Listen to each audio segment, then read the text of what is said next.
Shigella രോഗബാധ കണ്ടെത്തിയിട്ടും പ്രതിരോധ പ്രവർത്തനങ്ങൾ തുടങ്ങാത്തതിൽ പ്രതിഷേധവുമായി എഐവൈഎഫ് മേഖലാ കമ്മിറ്റിയുടെ നേതൃത്വത്തിൽ പാർലം ഹെൽത്ത് സെന്ററിലേക്ക് മാർച്ചും ധർണയും നടത്തി.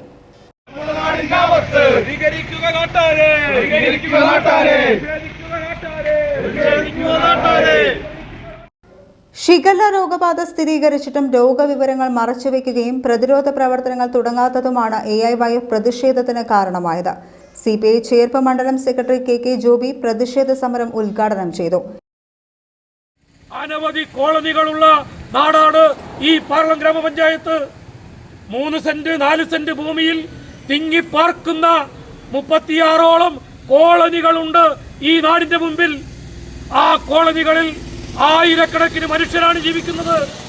ആ മനുഷ്യർക്ക് ഈ വർഷക്കാലത്ത് ഈ പനി വ്യാപകമായി പടരാതിരിക്കാൻ എന്ത് നടപടിയാണ് ഇവർ സ്വീകരിച്ചത്?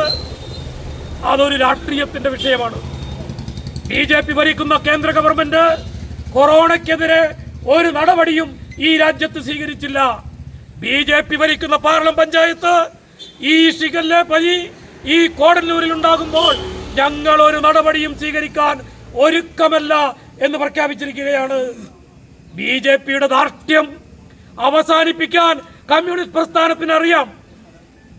ബഹുഭൂരിപക്ഷത്തിന്റെ പിന്തുണയോടുകൂടിയല്ല അനിതാ പ്രസന്നൻ എന്ന BJPയുടെ നേതാവ് പാർലം പഞ്ചായത്തിൽ പ്രസിഡന്റായിട്ടിരിക്കുന്നത്.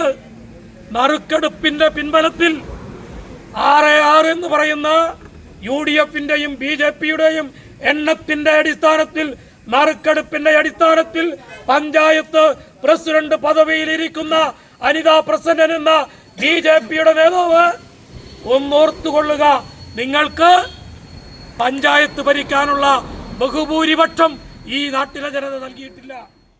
7500ഓളം കുടുംബങ്ങൾ തിങ്ങിപ്പാർക്കുന്ന പഞ്ചായത്തിൽ അടിയന്തര ഇടപെടൽ ഉണ്ടായില്ലെങ്കിൽ ശക്തമായ സമരങ്ങൾക്ക് CPI നേതൃത്വം നൽകുമെന്ന് അദ്ദേഹം പറഞ്ഞു. എഐവൈഎഫ് മേഖലാ പ്രസിഡന്റ് വിഷ്ണു വിനീത് അധ്യക്ഷനായി. എഐവൈഎഫ് മണ്ഡലം പ്രസിഡന്റ് അക്ഷയ് ശങ്കർ, CPI നേതാക്കളായ M നാരായണദാസ്, സുഭാഷ് മാറാത്ത, PB Shajan, AC Anilkumar, CM Shakir, Vanaja Rajan Poovathinkal, AIYF മേഖലാ സെക്രട്ടറി ഹരീഷ് തേലപ്പുറത്ത്, സുജിത് ശിവൻ എന്നിവർ സംസാരിച്ചു. KS സുഭാഷ് കുമാർ, അജീഷ് തോപ്പിൽ, ജിനീഷ് കണ്ണാറ എന്നിവർ പ്രതിഷേധ മാർച്ചിനും ധർണയ്ക്കും നേതൃത്വം നൽകി.